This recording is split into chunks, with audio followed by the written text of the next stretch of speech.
Bismillah. Afwan Ustaz,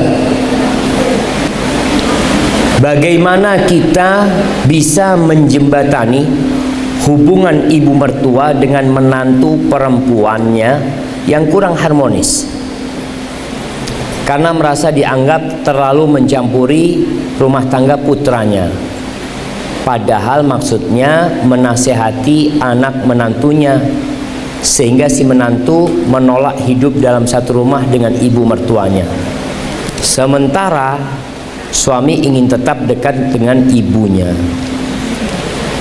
Jamaah yang seperti ini kembali kepada suami.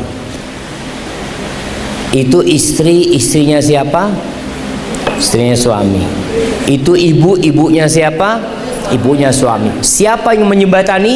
Suaminya. Suaminya yang ada di tengah.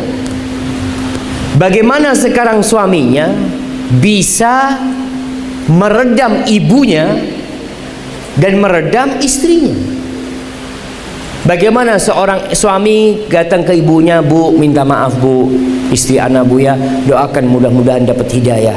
Kemudian dia datang kepada istrinya, "Wahai istriku, sabarlah engkau menghadapi ibuku ya. Ya seperti itu ibuku, mudah-mudahan kau sabar dan berbuah surga." Suami yang harus pintar. Terkadang memang suami ini pasif. Itu ribut mertua sama istrinya, yang dia marahin siapa? Istrinya dimarahin. Memang betul istri mungkin salah, tapi seharusnya dia di tengah. Dia meredam istrinya, karena sejatinya istri itu punya hak tempat tinggal. Perempuan itu punya hak tempat tinggal.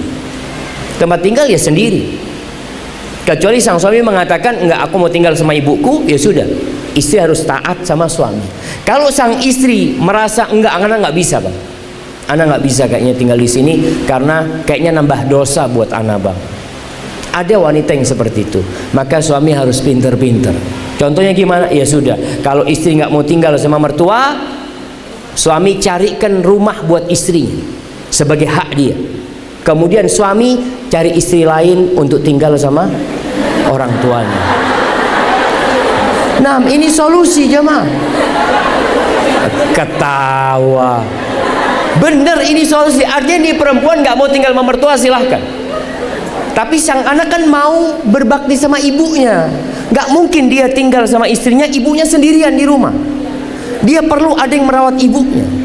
Maka dia cari istri yang kedua dengan syarat. Suami syarat, "Aku mau kau menerima ibu. Syaratnya tinggal sama ibu. Aku punya ibu dan sebutkan sifat ibuku seperti ini, seperti ini. Kalau engkau siap, nggak siap ya udah, jangan. Karena kalau nggak nanti akan ribut lagi. Jadi ketika menikah itu harus ada terus terang, jangan. Nggak ada yang disembunyikan. Maka harapan anak si menantu ini menerima mertuanya sebagai surga buat suaminya. Karena surga dan neraka suami itu adalah orang tuanya, dan surga dan neraka seorang istri adalah suaminya. Tapi semua kembali kepada awal tadi, memilih. Kalau ternyata suami salah pilih istri, ya kadang-kala seperti ini penyebabnya. Masya Allah. Pak Ustadz, Assalamualaikum, WRWB. Nah, usahakan kalau nulis itu WR ini warahmatullah. Kenapa disingkat rahmat Allah? Wabarakah itu berkah Allah. Bagaimana jika anak perempuan menunda menikah untuk membantu dan merawat kedua orang tuanya, Pak Ustaz? Anak rasa nggak perlu menunda, tapi dia bisa menikah namun membuat persyaratan. Dia nikah, ngomong sama suaminya, "Bang, aku mau dinikahin, tapi jangan dikeluarkan dari rumah orang tuaku." Boleh membuat persyaratan, boleh. Bahkan syarat yang paling harus dipenuhi itu syarat nikah ini.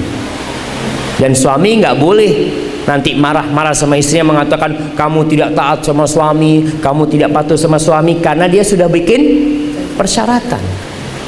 Dan itu diteken kalau bisa. Itu kalau memungkinkan. Kalau memang tidak memungkinkan, ya sudah, anti berbakti sama orang tua. Semoga itu menjadi pahala yang besar buat anti, dan moga Allah mengirimkan buat anti suami yang baik yang mau menerima anti apa adanya. Barakallahu fikum. Assalamualaikum WRWB. Memang biasa ternyata di sini ya, Bang. Ustaz, manakah yang lebih utama? Menikah dengan pria yang disukai orang tua, pria yang baik namun kurang paham agama, atau menikah dengan pria yang akhlaknya baik dan paham agama tapi berpoligami, namun orang tua tidak setuju, sedangkan si wanita adalah janda? Subhanallah jemaah. Iya. Pertama, yang mau menikah ini si perempuan apa bapaknya? Si perempuan. Dan ingat para orang tua, janda itu lebih berhak dengan dirinya sendiri. Janda itu lebih berhak dengan dirinya sendiri. Ketika wanita janda itu mengatakan, ayah aku mau menikah dengan fulan, ya udah nikahkan. Kalau bicara mungkin dia jadi istri kedua, Zainab bintu Jahash bukan istri pertama, Ummu Salamah bukan istri pertama, Hafsah bukan istri yang pertama. Lebih enak mana, jadi istri pertama apa jadi istri kedua? Jamaah, belum pengalaman, masih jadi istri pertama. Istri pertama susah kalau suaminya kawin lagi, tapi kalau istri kedua seneng karena dia ada yang mau menikahi. Yang penting dia punya suami, tapi tolong punya suami yang baik. Maka rasa kalau kondisi seperti ini, ngobrol sama bapaknya, sampaikan kepada bapaknya, insya Allah laki-laki ini bisa membimbing dia ke surga, bisa bareng-bareng insya Allah. Asalkan tadi, ketika mau jadi istri kedua, tolong jangan sampai menghancurkan rumah tangga suaminya.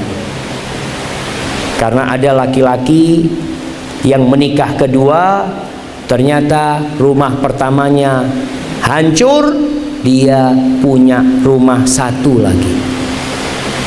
Boleh suami kalau memang dia ada masalah sama istrinya, dia ganti istri. Boleh. Artinya dia melihat kayaknya nggak bisa dilanjutkan rumah tangga ini, udah ana minta maaf, kita nggak bisa dilanjutkan, udah selesai, ana mau nikah lagi, anti mungkin dapat mendapati suami yang lebih baik dari ana, silahkan. Allah mengatakan wa in aradtumustibdala zaujin makana zaujin. Kalau kalian mau menggantikan posisi istri dengan istri yang baru, diperbolehkan dalam Islam itu kalau memang ada sebabnya tadi jemaah. Hadza wallahu a'lam bissawab. Afwan Ustaz, ana mau nanya, bagaimana menghadapi, Masya Allah, ana nggak baca ini, Assalamualaikum warahmatullahi wabarakatuh. Waalaikumsalam warahmatullahi wabarakatuh. Ana mau nanya, bagaimana menghadapi sikap mertua yang tidak menyukai kita, padahal kita selalu berusaha jadi yang terbaik, tapi kita selalu salah di matanya. Dan termasuk sifat mertua, dan termasuk sifat apakah jika mertua selalu ikut campur di dalam rumah tangga kita, dan soal sepilik pun beliau ikut campur, seakan-akan kita nggak becus jadi istri. Jazakallahu khairan. Assalamualaikum warahmatullahi wabarakatuh. Kita itu ada kuliah pranikah. Jadi ada kajian yang diadakan sebelum pernikahan. Untuk siapa? Untuk siapa jemaah? Untuk remaja-remaja, untuk gadis-gadis. Ternyata setelah baca ini perlu ada kuliah pranikah buat orang tuanya. Ini kan buat gadisnya, buat remaja. Nih embok-emboknya ini perlu dikasih kajian. Kalau sudah menikahkan putrinya, itu ada anak orang lain di rumah umpamanya, harus tahu dia baru belajar jadi istri, baru belajar. Biarkan dia jatuh, biarkan dia tergores, biarkan dia terluka, nanti bisa jadi istri yang baik. Kalau ibunya sudah 20 tahun jadi istri, ini mertua udah 30 tahun jadi istri. Makanya kalau kita lihat anak kita ketika belajar naik sepeda, dia akan terluka, dia akan terjatuh, tapi lama-kelamaan dia akan jalan sendiri. Begitu pula dengan menantu kita. Ketika dirasakan dia melakukan kesalahan, sudah biarin. Kalau kesalahannya apalagi dikatakan remeh, coba. Terus apa sikap istri, sikap menantu? Sabar.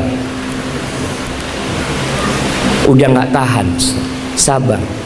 Apabila suamimu baik, engkau bersyukur memiliki mertua yang telah melahirkan seorang anak yang soleh, yang sekarang menjadi pendamping hidupmu. Pandanglah kepada kelebihan mertuamu, pandanglah kepada anaknya yang sekarang bersamamu. Mertua itu kadangkala ada iri sama menantunya, itu wajar. Mertua itu kadangkala dia lagi makan, ngelihat anaknya sama istrinya berduaan ngobrol, dia lihat, ya Allah, diambil anakku sama dia. Iya, maka tolong anti bersabar menghadapi itu. Kemudian sebuah kaidah umum, manusia tidak akan pernah terlepas dari ujian dan bala, karena bumi ini darul bala, bumi ini tempatnya bala. Allah mengatakan, inna ja'alna ma'alal ardi zinatan laha, sesungguhnya kami menjadikan semua yang ada di muka bumi sebagai perhiasan untuk bumi ini. Tujuannya apa? Linabluwahum ayyuhum ahsanu amala, untuk menguji siapa di antara mereka yang paling baik amalannya. Anti sedang diuji bagaimana menghadapi mertua yang seperti ini. Ujian itu dua, bersabar atau bersyukur. Ada yang dapat mertua baik, memanfaatkan mertuanya, dia tidak bersyukur. Ada yang dapat mertua buruk, dia tidak bersabar. Wa inna laja'iluna ma 'alaiha sa'idan juruza. Semua yang di muka bumi ini akan hancur. Maka ketika mendapatkan ujian mertua seperti ini, lihat kepada kelebihannya, lihat kepada anaknya, lanjutkan perjalanan hidup ini. Kalau keburukan itu anti hadapin, cobalah berharap itu jadi penghapus dosa-dosa anti. Mungkin anti punya banyak dosa sama Allah SWT. Pernah ada seorang alim ulama, Masya Allah, lagi di rumah, sohibnya datang bertamu. Ketika bertamu, dia melihat istrinya ini nggak soleha, ngomong teriak-teriak macam-macam. Kata tamunya kepada sohibnya ini, kamu kok nggak ceraikan istrimu kayak gini? Carilah istri yang lain yang lebih baik. Apa kata alim ulama ini? Aku takut istriku ini azab Allah buat aku di dunia karena dosa-dosa yang aku lakukan. Dan aku khawatir kalau nikah dengan wanita lain lebih parah dari yang ini. Ya sudahlah, yang ada dinikmatin, kata dia. Dan Masya Allah, ketika orang memandang kepada sisi yang lain, dia akan bisa bersabar. Ustadz, ana mau bertanya Ustadz, saat ini ana dan suami alhamdulillah sudah mengenal sunnah. Tapi suami ana kalau dibangunkan sholat subuh susah banget Ustadz. Sampai pernah ana nyerah untuk bangunkan sholat. Apakah harus dengan cara keras Ustadz, agar suami ana tidak susah dibangunkan? Walaupun susah, pada akhirnya sih tetap sholat Ustadz. Tapi jalannya kalau sudah adzan sudah selesai. Mohon nasihatnya Ustaz agar ana tetap sabar membangunkan suami ana sholat subuh. Syukran Ustaz. Allah Azza wa Jal berfirman, wa'mur ahlaka bis salati wastabir 'alaiha. Perintahkan keluargamu itu untuk sholat dan sabarlah menghadapinya. Ini perintah sejatinya buat suami kepada istri dan anak-anak, karena dia pemimpin, dia yang tanggung jawab. Tapi apakah kalau istri melihat suaminya tidak sholat kemudian dia diamkan? Enggak. Ada bab namanya watawasau bil haq, saling mewasiatkan dalam kebenaran dan kebaikan. Bahkan Rasul SAW menceritakan tentang seorang istri yang membangunkan suaminya untuk sholat malam, yang kalau suaminya nggak mau bangun, dia percikan air. Tinggal sekarang bagaimana membuat suami bangun subuh. Kadangkala suami nggak bisa bangun karena tidurnya terlalu malam, ada sebabnya. Maka sebabnya inilah yang dihilangkan. Yang kedua, mungkin ada cara yang lebih elegan bangunkan suami. Bikinkan kopi. Bang, cium nih bang. Aduh, ayo bang minum bang. Minum bangun, tidur lagi insya Allah enggak lah. Artinya tetap dengan adab dan etika. Ada seorang ustadz cerita. Ustadz ini cerita di Jogja kejadian. Ada seorang, ya sama nih, suami istri. Suaminya susah dibangunin subuh, jemaah. Istrinya ini jago karate. Suatu hari karena udah jengkel jemaah, digampar suami jemaah. Itu langsung bangun suami jemaah. Nggak pernah lagi kalau istrinya bangunin, bang, langsung bangun dia. Tapi nggak boleh jemaah. Dosa yang seperti itu jangan. Kita tetap dengan cara yang baik, jangan ditiru gitu loh, ya, seperti itu. Ustaz, Anda pernah mendengar bahwa sedekah kepada istri dan keluarga lebih besar imbalannya. Mana yang mesti Anda dahulukan ketika ada pilihan banyak pintu kebaikan sedekah atau menambah uang nafkah belanja istri atau anak-anak? Masya Allah jemaah. Iya, ya kita perlu ingat jemaah ya, bahwasanya ada sodakoh wajib, ada sodakoh sunnah. Di antara bentuk pemberian mengeluarkan harta yang wajib adalah memberikan nafkah kepada istri kita, kepada anak-anak kita. Kita dulu sebelum pulang ya, sebelum pulang dari Madinah, kita pernah datang ke rumah Syekh Ibrahim Ar-Ruhaili hafizahullah ta'ala bersama kawan-kawan. Kita minta nasihat. Di antara nasihat yang disampaikan, semoga anda nggak lupa, beliau mengatakan bahwasanya kewajiban dakwah itu kewajiban bersama. Kewajiban dakwah kewajiban bersama. Adapun kewajiban memberikan nafkah kepada anak dan istri itu kewajiban antum saja. Maka jangan sampai antum sibuk berdakwah, anak dan istri terbengkalai.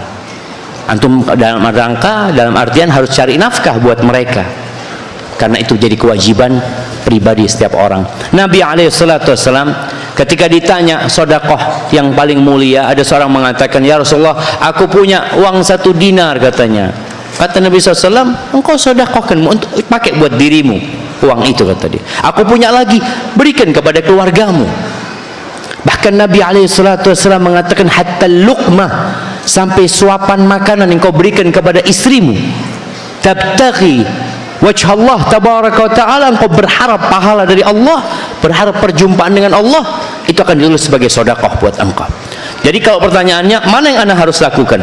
Antum harus melihat mana yang lebih bermanfaat. Oke, istri antum mau kasih tambahan, antum punya rezeki lebih, Allah nyuruh liyunfiq dzu sa'atin min sa'atih. Yang punya kelapangan rezeki, berikan kepada istrinya yang sesuai dengan kelapangannya. Ini ada orang, Masya Allah, dulu gajinya 5 juta, berikan kepada istri 3 juta. Alhamdulillah, sekarang gajinya 10 juta, berikan kepada istri tetap 3 juta. Gajinya 25 juta, tetap buat istri 3 juta. Enggak, ini bakhil ini suami.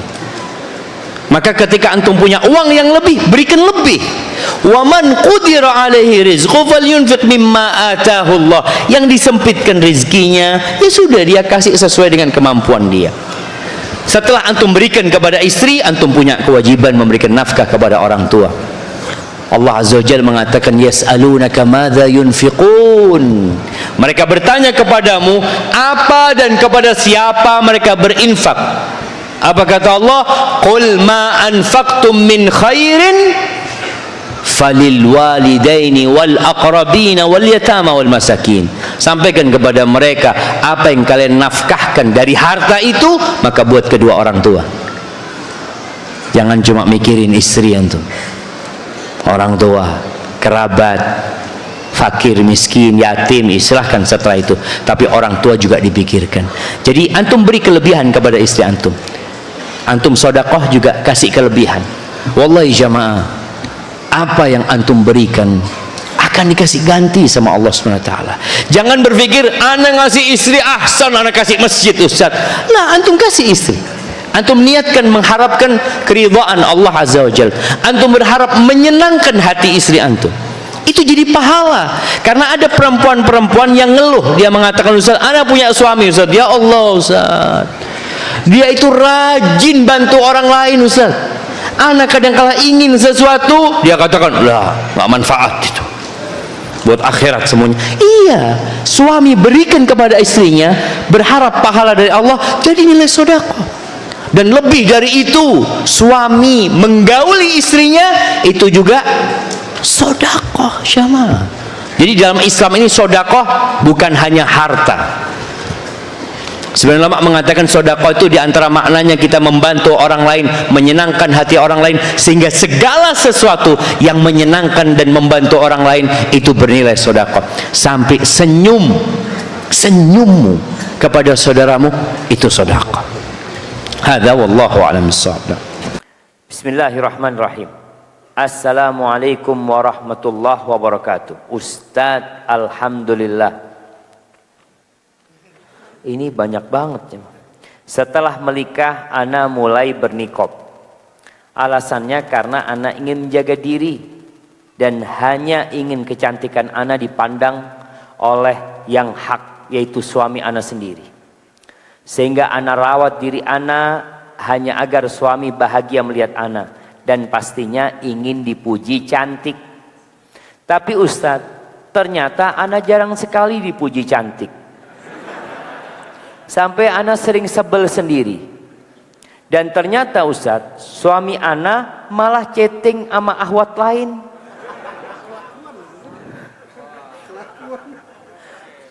Dengan maksud untuk temannya. Tapi dia malah puji akhwat itu cantik dan minta CV-nya. Di situ ana tanya, pas ketahuan, dia bilang cuma bercanda, itu buat teman. Memang pantaskah seperti itu, Ustaz? Sedangkan istrinya menjaga diri hanya untuk dia seorang.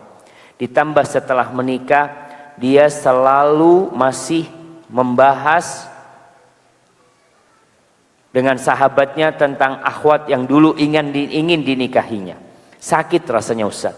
Sampai ana bilang, haruskah ana buka niqab ini? Biarlah orang lain bisa melihat wajah ana.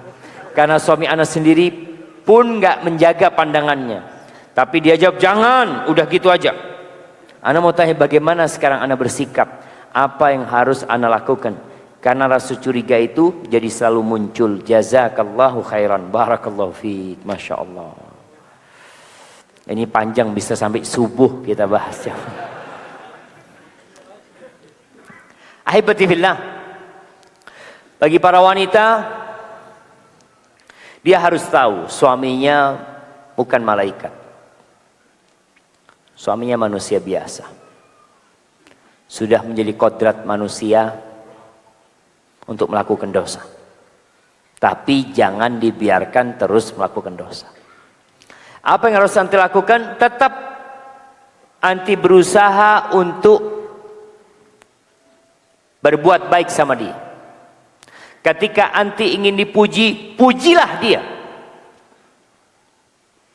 Lihat ke suaminya, bang, abang awet muda bang ya, Masya Allah. Dengan harapan dia memuji. Tapi ada lelaki-lelaki yang memang ya kurang pendidikan. Nggak sadar dia seperti itu. Makanya harus belajar. Tapi nasihat ana, sabar menghadapi suaminya. Perbaiki suaminya dengan cara yang bijak. Tulis surat untuk suaminya. Sampaikan kepada suaminya ada sesuatu di hatinya yang kurang. Kalau bukan abang yang ngisi, ana takut ada orang lain yang ngisi. Insya Allah.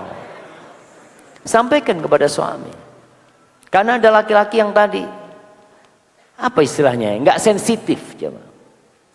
Dan buat ana, anti jangan sampai membuka cadar anti. Udah seperti itu, tetap kalau kiranya anti tidak mendapatkan hak anti dari suami anti, maka minta haknya sama Allah Azza wa Jalla.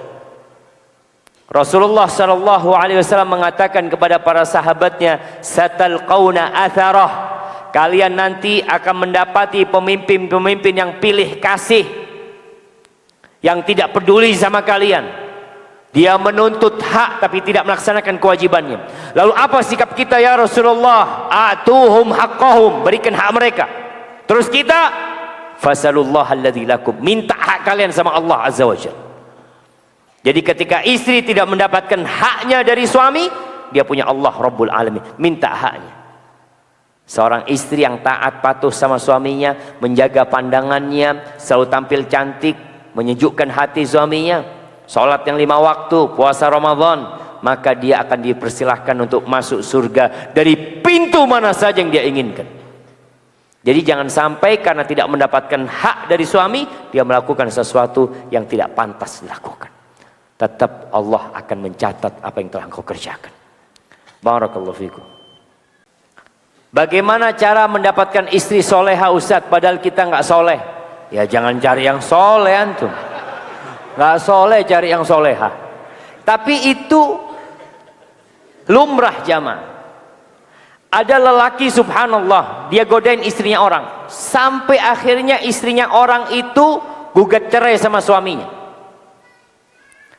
Ketika sudah gugat cerai dan dia diceraikan oleh suaminya, sang perempuan ini menagih janji laki-laki tersebut yang akan menikahin dia. Apa kata laki-laki tersebut? Saya kalau mau mencari ibu buat anak-anak saya, nggak akan cari perempuan kayak kamu. Kamu mengkhianati suami kamu. Masa saya mau perempuan pengkhianat kayak kamu? Nggak mau dia. Terus caranya gimana supaya dapat istri yang soleha? Maka antum jadi orang soleh. Berusaha memperbaiki. Taubat. Allah Azza wa Jalla mengatakan al-khabithatu lil-khabithin. Wanita-wanita yang buruk itu cocok untuk laki-laki yang buruk. Wal khabithun lil khabithat. Dan laki-laki yang enggak soleh cocok buat perempuan-perempuan yang enggak soleh.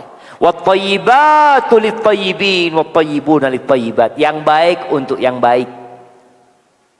Perempuan yang baik untuk laki-laki yang baik, dan laki-laki yang baik untuk perempuan yang baik. Jadi seorang perempuan ketika ingin dapat suami yang soleh, hendaklah dia memperbaiki diri. Begitu pula seorang laki-laki yang ingin wanita soleha, perbaiki diri.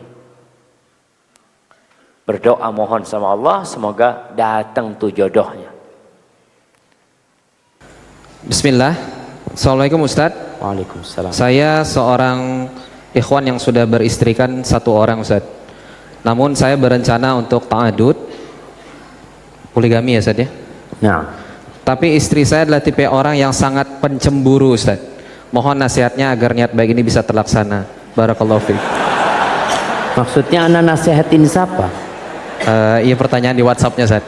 Nah, anda nasihatin siapa ini? Kayaknya yang nanya Ustaz. Nasihatin yang nanya kepada istrinya? Dua-duanya mungkin Ustaz. Agar istri tidak pencemburu ya Ustaz ya. Ahibatifillah.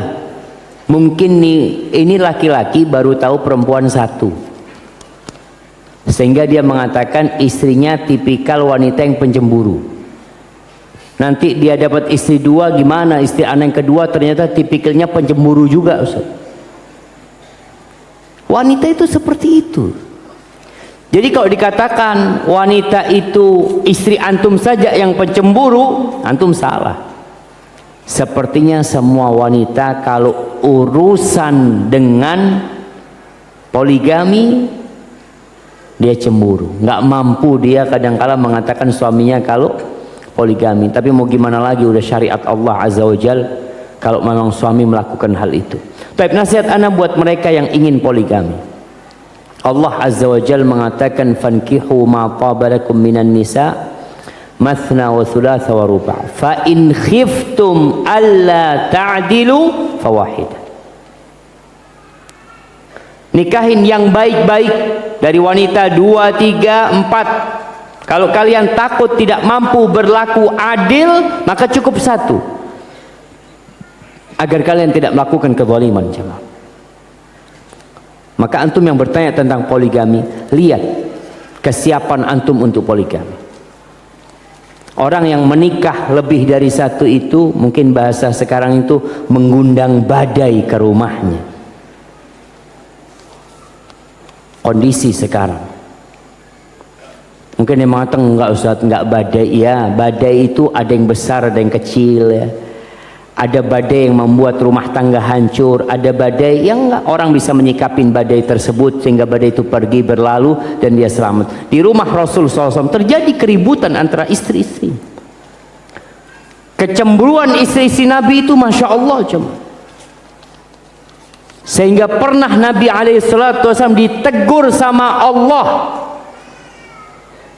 gara-gara menyikapi kecemburuan istri-istrinya. Allah mengatakan, ya ayyuhan nabiyyu lima tuharrimu ma ahallallahu lak tabtaghi mardata azwajik. Kata Allah, wahai Nabi, kenapa engkau mengharamkan sesuatu yang halal buat engkau, yang Allah halalkan untuk dirimu, gara-gara engkau ingin menyenangkan istri-istri. Tabtaghi mardata azwajik.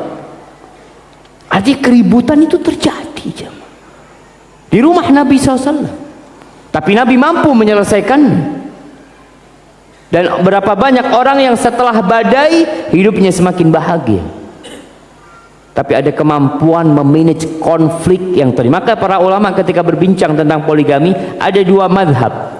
Satu madhab berpendapat bahwasanya monogami itu lebih baik kalau cukup, yang satu mengatakan poligami lebih baik kalau antum mampu.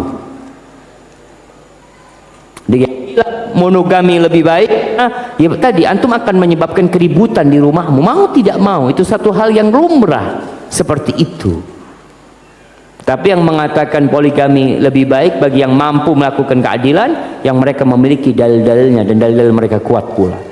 Tapi intinya ketika antum hendak melakukan poligami, antum harus siap memanage konflik yang terjadi. Apakah pasti terjadi konflik? Ya nggak selalu terjadi. Ada perempuan-perempuan yang masya Allah, tapi ada perempuan-perempuan, dan itu kebanyakan perempuan, ya wajar dia memiliki kecemburuan hal itu. Ada wallahu a'lam bishawab. Nah, Taib. Pertanyaan berikutnya Ustaz dari akhwat. Oh, afwan, dari ikhwan Ustaz. Bolehkah ana cemburu kepada wanita yang ana sukai sementara ia belum ana nikahi? Berarti kayaknya ikhwan ini ngefans Ustaz. Ngefans sama seorang akhwat tapi akhwatnya belum miliknya gitu. nah, terus cemburuan itu mengantarkan kepada apa, Jam? Bukan milik dia, hanya perasaan cinta.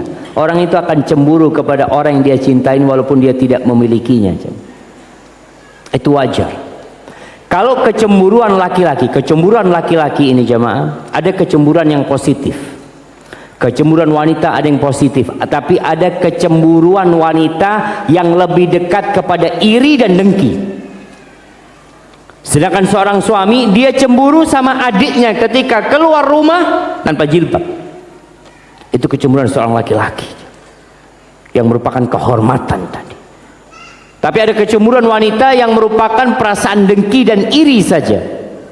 Maka adalah wanita melihat apakah kecemburuan itu karena Allah Azza wa Jalla atau karena iri dan dengki dia. Kalau pertanyaan tadi tentang seorang yang cemburu dengan wanita yang belum dia nikahin, lihat kecemburuannya karena apa. Kalau dilihat perempuan itu ngobrol sama laki-laki yang bukan mahramnya, pergi sama laki-laki yang bukan mahramnya, maka itu kecemburuan seorang muslim sebenarnya ketika melihat kemungkaran terjadi. Bukan hanya kepada dia, kepada siapapun kita harusnya mengingkari hal itu. Namun karena ada perasaan cinta sama dia, maka kita biasanya lebih cemburu. Maka kalau kecemburuan itu mengantarkan kepada hal yang positif, sehingga engkau mungkin kan sekarang punya handphonenya tuh perempuan, afwan ukhti, ana melihat anti kok keluar sama laki-laki yang bukan mahramnya.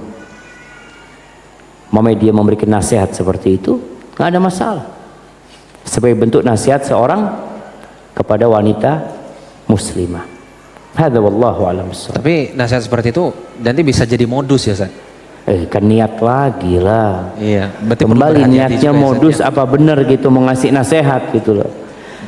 Berarti bagaimana cara akhwatnya mendeteksi itu modus atau tidak Ustaz?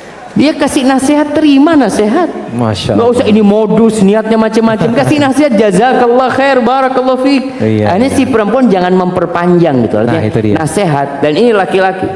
Laki-laki juga harus hati-hati kalau bicara modus tadi. Jangan sampai ada yang bicara ta'aruf, ana udah ta'aruf Ustaz. Berapa lama? Udah 2 tahun Ustaz. Ta'aruf. 2 tahun ta'aruf. Masya Allah. Maka jangan sampai kalimat ta'aruf ini ternyata dijadikan pengganti kalimat pacaran, cuma bahasa Arab. Berarti ketika dinasihati si akhwatnya jangan berpanjang-panjang membalas gitu ya Ustaz ya? Iya, biasa aja, orang kasih nasihat selesai. Artinya kita memberikan nasihat kepada seorang yang melakukan kemungkaran boleh jamaah. Perempuan pun tapi ada syarat-syaratnya, nggak boleh berduaan tadi ya. Kemudian bahasanya juga bukan bahasa-bahasa yang menimbulkan fitnah, ya sekedar datar-datar aja kayak gitu. Baik. Barakallahu fikum. Baik. Ini ada pertanyaan dari akhwat Ustaz. Ustaz, suami saya menyatakan ingin berpoligami karena ia merasa mampu dan sudah mengkajinya dengan baik. Dan ia merasa ini keputusan penting dalam menjaga diri dan agamanya. Secara kemampuan saya akui suami mampu, namun saya berat menerima hal ini karena saya istri yang pencemburu. Tinggal menunggu waktu suami saya akan tetap melaksanakannya. Mohon nasihatnya Ustaz. Sama ini kalau bicara kayaknya ini pertanyaan istrinya tadi. Bisa yang jadi, tadi Ustaz. suaminya sekarang. Mungkin Ustaz.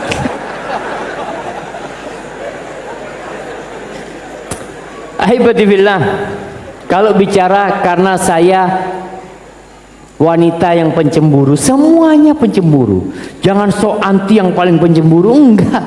Tanya tuh sama semua yang di belakang sana, semuanya pencemburu. Ketika seorang istri melihat suaminya hendak poligami dan dia memandang suaminya mampu, maka banyak-banyak dia berdoa kepada Allah Azza wa Jalla. Perempuan ini banyak berdoa memohon kepada Allah Azza wa Jalla. Apa yang dia pinta? Pinta segala kebaikan dunia dan akhirat. Doa yang paling mulia adalah Rabbana atina fid dunya hasanah. Ya Allah, berikan kepada kami kebahagiaan di dunia. Anti itu nggak tahu mana yang sebenarnya lebih membuat anti bahagia. Apakah suami tetap satu atau suami nikah lagi? Secara akal wanita berpikir kalau suaminya hanya memiliki satu istri, dia akan berbahagia. Itu menurut dia mungkin. Tapi bisa jadi ketika suaminya punya istri lebih dari satu, ternyata dia akan menemukan kebahagiaan yang berbeda di sana. Nggak ada lagi keributan-keributan di rumah, karena keributannya dibagi dua. Sehari istirahat, sehari ribut kan. Suami ribut terus. Alhamdulillah. Suami pergi ke sana, alhamdulillah bang, fadl, bawa ke sana keributannya. Istirahat hari ini. Ada kita nggak pernah tahu dengan kebahagiaan mana cuma. Tapi ketika seorang berdoa mohon Rabbana atina fid dunya hasanah, dan dia ridha dengan apa yang Allah takdirkan untuk dia, subhanallah. Keridhaan ini membuat semuanya jadi indah jamaah. Kalau perasaan cemburu tetap nggak bisa hilang. Selama engkau wanita istri Nabi SAW, Aisyah radhiyallahu taala anha, Hafs, Zainab bintu Jahsh, itu istri Nabi. Apa dipikir mereka? Apa antum pikir mereka nggak cemburu? Emangnya istri Nabi diem-diem aja kalau Nabi kawin lagi? Itu Aisyah radhiyallahu taala anha ketika mendengar Nabi Muhammad sallallahu alaihi wasallam menikahi Ummu Salamah dan tersebar di kota Madinah kalau Ummu Salamah ini cantik sekali. Nabi alaihi salatu wassalam menikah sama Ummu Salamah. Aisyah langsung pakai jilbabnya datang ke rumahnya Ummu Salamah, bukan mau melabrak, enggak, karena dia tahu kecemburuan itu tidak boleh mengantarkan kepada sesuatu yang haram. Kalau sampai melabrak bikin ribut, ini yang diharamkan. Tapi ketika kecemburuan perasaan ya, ini suaminya berbagi lagi sama perempuan yang lebih cantik dari dia. Aisyah berangkat ke rumahnya Ummu Salamah dengan pakai jilbab ya. Ummu Salamah juga nggak tahu kalau itu Aisyah. Dilihat sama Aisyah Ummu Salamah. Allah, kata Aisyah, ternyata Ummu Salamah lebih cantik dari ucapan orang-orang. Ummu Salamah pulang jumpain Hafsah.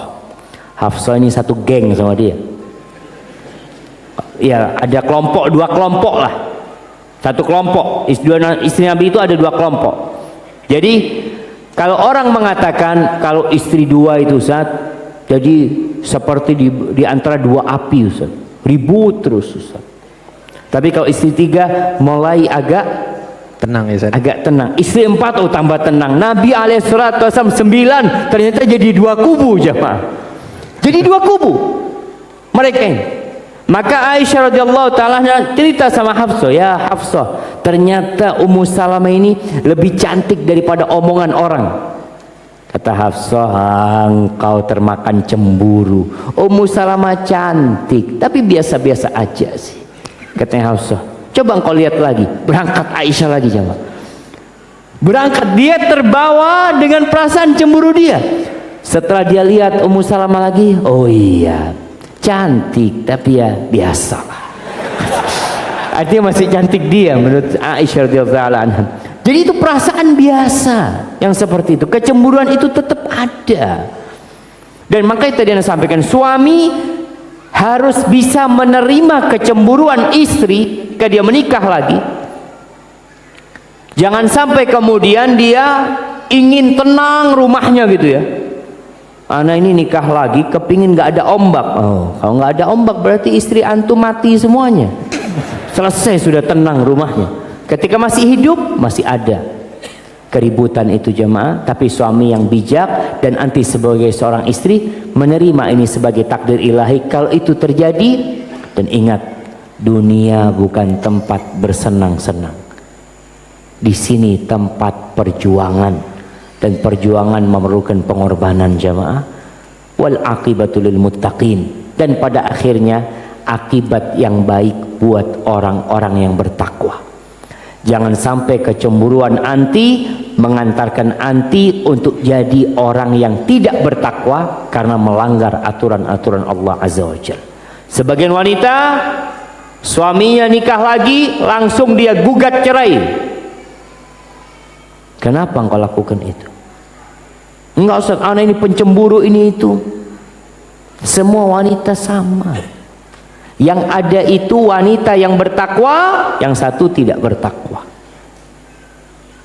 Ketika engkau melihat suamimu nikah lagi dan engkau cemburu, tahan, minta tolong sama ya Allah, bantulah hamba ya Allah. Hamba enggak mampu ya Allah. Kalau engkau tidak membantu hamba, ketika gugat cerai hanya sebab poligami, maka nggak boleh. Itu bukan alasan yang syar'i. Yang kata Rasulullah sallallahu alaihi wasallam, ayyuma imra'atin talabat talaqan, perempuan mana saja yang menggugat cerai tanpa alasan yang syar'i, maka dia tidak akan mencium bau surga. Kalau alasannya tidak syar'i. Tapi kalau alasan syar'i, Ustaz, ana sudah menjalin poligami. Ini ada seorang perempuan dari kota sebelah lah, dari Pekanbaru, dia waktu itu telepon, Ustaz, suami ana nikah lagi Ustaz, dan ana ridha Ustaz karena itu syariat Allah, fadhol. Cuma ana minta satu sama suami, ana minta sama suami tolong jangan dikumpulkan ana bersama dia di satu atap. Boleh nggak permintaan itu jemaah? Boleh. Boleh. Sang suami bersikeras, lah, kau harus bertakwa kepada Allah, nurut sama suami. Ar-rijalu qawwamuna 'alan nisa. Mulai dipaksa sang istri, Ustaz, suami anak orang kaya Ustaz. Hanya dia itu ingin menyampaikan kepada orang-orang kalau anak mampu mengumpulkan dua istri dalam satu rumah. Rasulullah sallallahu alaihi wasallam istri-istrinya nggak ada yang satu rumah. Nggak perlu antum berbangga istri antum dua satu rumah. Kebanggaan apa? Antum menzalimin istri antum. Istri-istri Nabi nggak ada yang satu rumah, dibikinin rumah semua satu persatu. Akhirnya sang perempuan ini ngomong, Ustaz, ana bertahan udah 10 bulan Ustaz. Ana satu rumah sama madu ana Ustaz. Ana udah nggak kuat Ustaz. Boleh dia gugat cerai? Boleh. Allah mengatakan askinuhunna min haitsu sakantum min wujdikum wala tudarruhunna litudayyiqu alaihinna. Kata Allah, tempatkan istri-istri kalian di rumah yang sesuai dengan kemampuan kalian. Kemampuan kalian. Antum orang kaya, ya kasih rumah yang bagus. Wala tudarruhunna, jangan membahayakan perempuan-perempuan tersebut. Para ulama ketika mentafsirkan ayat ini menjelaskan di antara makna idrar adalah mengumpulkan dua istri dalam satu atap tanpa keridhaan mereka. Kalau mereka ridho selesai. Tapi kalau keridoan itu karena keterpaksaan, bukan ridho, tapi keridoan karena ancaman. Ada suami yang mengatakan, kalau engkau nggak mau aku ceraikan engkau. Ini ancaman, ini kezaliman. Kalau sang istri gugat cerai dalam kondisi seperti ini, ya dia memang dizalimin, maka hal itu diperbolehkan. Maka hati-hati jamaah, hati-hati. Hadza wallahu a'lam bissawab. Baik, Ustaz. Masya Allah, ini pertanyaannya panjang semuanya jamaah. Izin bertanya Ustaz, anak ikhwan usia 26 tahun. Alhamdulillah saat ini ana siap untuk menikah. Namun ana bingung dalam memilih akhwat yang akan ana jadikan istri. Sebab ana pernah menyimpan rasa kepada teman ana semenjak masa kuliah. Namun teman ana semasa kuliah tersebut agamanya biasa saja, bahkan masih jauh dari mengenal sunnah. Mohon nasihatnya Ustadz, apa ana maju dan menyatakan perasaan ini, atau ana sirnakan saja perasaan ini dan memilih akhwat yang baik agamanya dan sudah mengenal sunnah. Sebab ana takut ketika ana jatuh cinta kepada akhwat yang belum mengenal sunnah, itu hanya sekedar nafsu belaka. Sebab saat jatuh cinta ana belum mengenal sunnah. Allahu Akbar. Wallahi jamaah, benar kalau orang sudah jatuh cinta itu berat. Nabi alaihissalatu wassalam mengatakan, lam yura lil mutahabaini mithlan nikah. Nggak pernah dilihat ya orang yang saling mencintai yang kemudian menyempurnakan cintanya itu dengan menikah. Tapi gimana perempuan ini belum kenal sunnah, jauh pendidikan agamanya, maka abaikan aja cinta itu. Antum cari perempuan lain. Gak bisa Ustaz.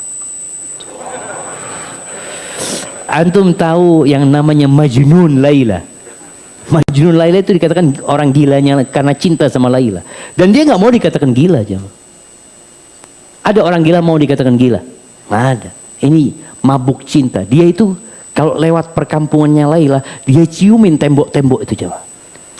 Uqabbilu dzal jidara wa dzal jidara wa mahabbul jidar syaghafna qalbi. Aku mencium tembok yang ini dan tembok yang itu. Jangan dibilang gila ana lo. Ana itu nggak cinta sama tembok, tapi hubbu man sakanat diyar. Ana cinta dengan yang pernah tinggal di tembok-tembok ini jemaah. Oh gila memang orang. Ya itu majnun jemaah. Tapi nggak mau dikatakan gila dia jemaah. Supaya kalau sudah cinta kayak gitu, maka ana lihat antum sepertinya enggak, antum hanya punya rasa. Punya rasa, belum sampai tingkatan majnun Laila. Dan rasa itu bisa hilang ketika antum mengabaikan. Yang jadi masalah, antum punya rasa, antum jadi follower dia di Instagram. Bener, kepingin lihat lagi ngapain dia hari ini ya, Masya Allah. Enggak, antum benar-benar hilangkan. Sehingga cinta itu benar-benar hilang nanti aja. Bisa? Mungkin. Jangan dikatakan nggak bisa hilang jemaah. Dan orang-orang sudah membuktikan. Ini yang ada di sini, apakah semua menikah dengan orang yang mereka cintai? Enggak. Hanya saja kalau ketemu dengan orang yang pernah dia cintai, kadang-kala dia kikuk. Ya Allah, jadi istrinya fulan dia, Masya Allah. Nggak apa-apa dia jadi istrinya fulan. Karena cinta itu tidak harus memiliki. Jadi biar dia jadi istrinya orang jamaah. Dan alhamdulillah mudah-mudahan disinilah usahakan antum mencintai seseorang karena Allah Azza wa Jalla. Kalau tadi dikatakan antum mencintai dia ya karena dia cantik mungkin, karena dia ya macam-macam. Tapi berusaha untuk mencari perempuan yang agamanya baik. Jangan katakan Ustadz, anak siap untuk memperbaiki istri anak Ustadz. Siap gimana? Antum siap nggak meninggalkan rumah? Bikin pesantren 1 tahun sama istri? Enggak, antum cuma kumpul sama istri. Kita nih para laki-laki, berapa jam kumpul sama istri jemaah? Sebentar loh jemaah. Maka nasihat ana buat yang menikah dengan perempuan yang belum soleha, yang agamanya masih kurang, jangan ditinggal istrinya. Karena ada yang dia kerja di Batam, mempunyai kerja di mana, istrinya belum benar loh antum tinggal dia. Maka perbaiki istrinya ini. Dengan cara apa? Ya bismillah. Antum tiap hari berangkat kajian sama dia, duduk sama dia, ngaji sama dia, sampai dia menjadi perempuan yang soleha. Insya Allah. Wallahi jamaah ada, nggak bisa dipungkirin. Ada kisah perempuan di Swiss, mu'allaf dia nih jamaah. Lakinya ini nikahin dia ya karena nafsu lah. Tapi dia nggak mau, tetap dia minta istrinya masuk Islam. Masuk Islam istrinya. Masuk Islam dan istrinya belajar Islam. Belajar, ngaji. Sampai beberapa tahun dia gugat suaminya cerai. Enggak. Kenapa? Aku nggak mau dapat suami yang sholatnya bolong-bolong, kata dia. Padahal awalnya dia nggak sholat. Maka bisa, mungkin itu terjadi, cuma butuh perjuangan. Butuh perjuangan.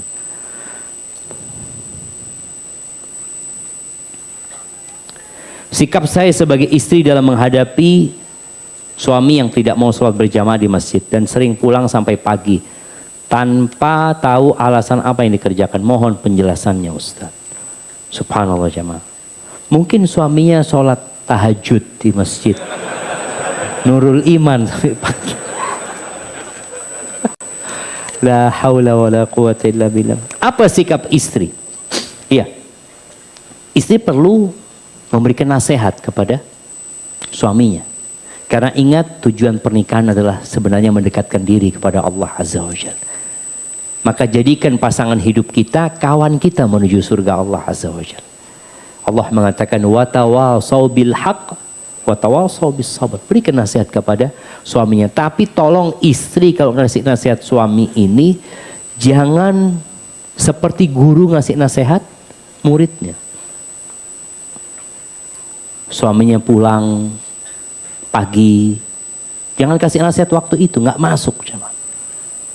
Maka biarkan dia ngantuk, dia mau tidur, dia biarinlah. Tapi nanti ketika makan siang atau sore hari, sampaikan bang, ada sesuatu yang ingin aku sampaikan bang. Apa kata dia? Aku kepingin kita ziarah kubur ya bang. Nggak apa-apa jemaah, ziarah kubur, ajak nih suaminya ziarah kubur, biar ingat sama mati dia. Datang ke sana ke kuburan, nih bang, ini kuburnya bapaknya abang nih, mati di sini. Ini pamannya abang mati di sini. Nih bang, lihat bang, kita bentar lagi nyusul mereka bang. Supaya ingat dengan kematian. Wallahi jamaah, ada orang-orang yang jauh dari akhirat karena memang lingkungan dia adalah dunia. Di kantor ketemu sama sahibnya bicara tentang dunia, mobil, motor, apalah. Nanti sampai ke teman yang selanjutnya juga urusan dunia, urusan perempuan yang dibicarakan. Maka perlu mengajak suami datang ke kuburan. Kemudian dari sana malam-malam ngomong sama suami, bang kita makan malam yuk di luar yuk, kata dia. Bismillah, mungkin suami mau kalau dia makan malam. Berangkat bang yuk, tapi berangkat sebelum maghrib bang, kita sholat di Nurul Iman, sholat maghribnya. Diajak. Jadi kadangkala ada orang itu yang dipaksa untuk dapat hidayah jamaah. Tapi istri kan nggak bisa dia dengan menyuruh ya, tapi dia lebih kepada memohon kepada suaminya. Semoga suaminya dapat hidayah. Ini panjangnya mah. Bismillah, assalamualaikum Ustaz. Semoga Ustaz dan keluarga selalu dalam lindungan Allah Azza wa Jalla. Izin bertanya Ustaz. Alhamdulillah Ustaz, kami adalah keluarga poligami. Ada istilah keluarga poligami ya? Hubungan kami semua baik. Cuman suami istri yang tidak baik.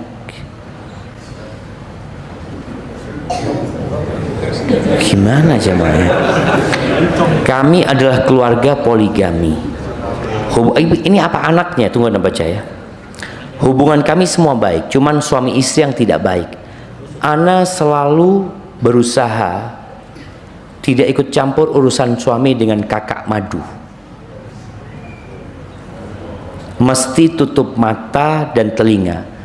Tapi realita suami malah selalu menceritakan RT-nya di sana kepada Ana. Yang awalnya tidak hasad, Ana menjadi hasad.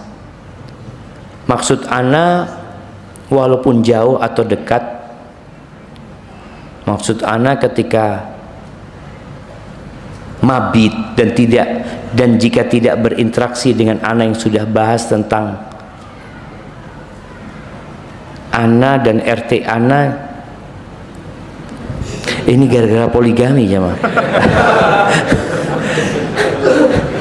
Maksud Ana walaupun jauh atau dekat, maksud Ana ketika mabit atau tidak, jika berinteraksi dengan Ana yang sudah bahas tentang Ana atau rumah tangga Ana, jangan yang lain. Oh, paham antum sudah. Makanya Ana mau minum dulu. Bismillah.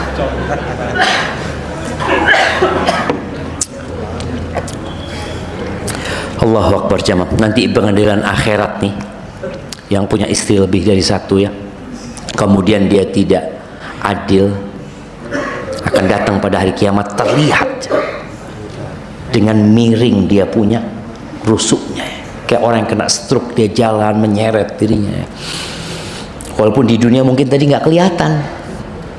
Jadi dia ini maunya kalau sedang mabit tempat dia, jangan bahas, ya udah bahas tentang rumah tangga anak, jangan ngomongin yang lainnya. Maksudnya sepertinya kayak gitu. Ketika anak utarakan maksud anak kepada suami, malah beliau marah-marah. Padahal anak utarakan dengan menggunakan adab, yaitu tidak meninggikan suara, dan waktu senggang ketika suami marah selalu kirim dalil-dalil. Jadi memang orang kalau mau poligami ini ngapal dalil dulu ya mas. Kalau wanita soleha tidak berlaku seperti itu. Istri harus taat pada suami apapun kondisinya. Jadi tidak boleh protes, mengatakan ana banyak jin. Allahu Akbar. Ini jamaah, ketika ana memberontak padahal kan cuma ingin beliaunya memperhatikan ana ketika komunikasi dengan ana. Pertanyaannya, apakah ana salah Ustadz mengutarakan isi hati? Apakah ana termasuk berdosa kepada suami menyebabkan marah-marah? Cos suami mesti bilang, memang benar kaummu kata Nabi. Jemaah, ana baca jemaah.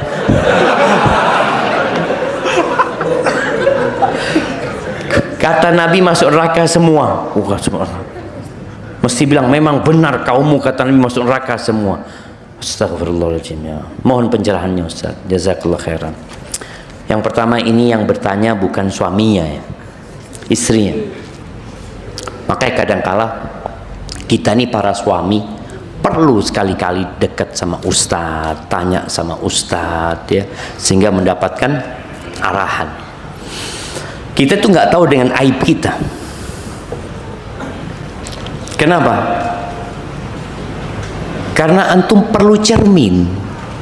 Antum tahu nggak kalau ternyata baju antum itu kancingnya satu hilang? Kan dia nggak sadar kan?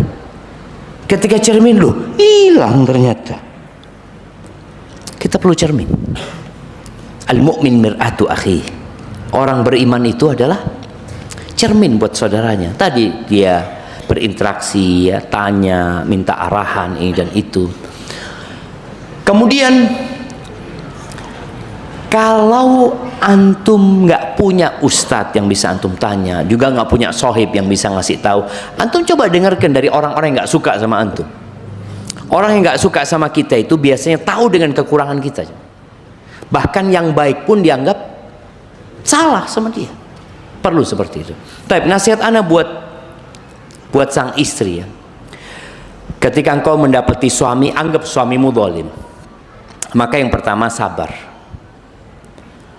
Kemudian berdoa, mohon sama Allah agar suamimu diberi hidayah.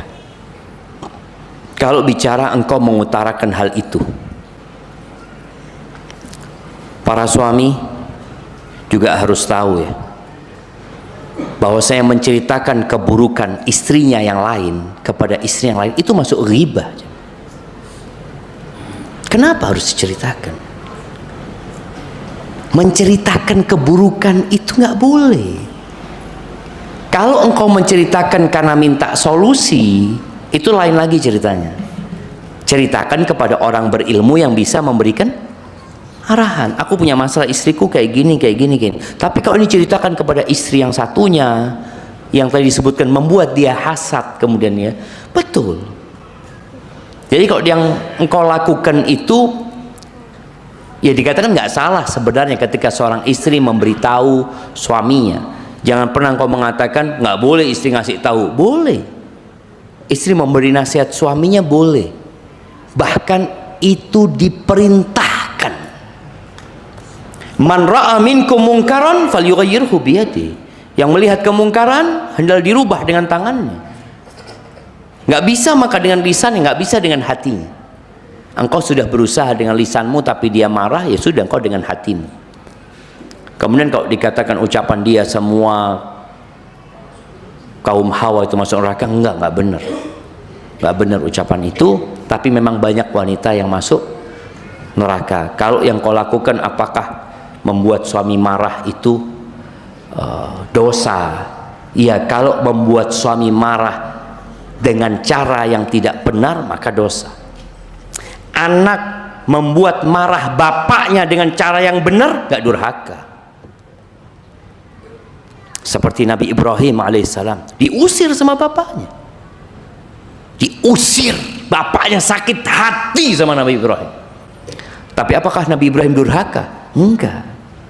Selama yang kau lakukan sesuai dengan syariat, dengan cara yang baik, menegur orang tua, berdakwah kepada orang tua, atau tadi kepada suami, dilihat suaminya nggak benar, disampaikan hal itu.